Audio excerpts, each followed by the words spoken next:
Kattokaa, mitä asiakas teki mulle. Tässä on Jari Helkahari Oystä. Moro. Hei, onko sä yrittäjä?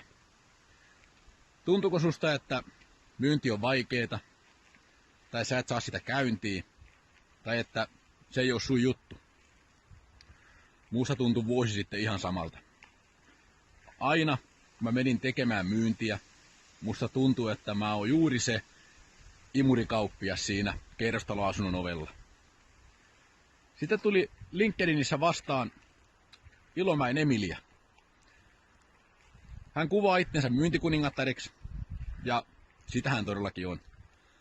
Se Emilian positiivinen asenne ja ennen kaikkea se kyky tehdä siitä myynnistä yksinkertaista, se toimii.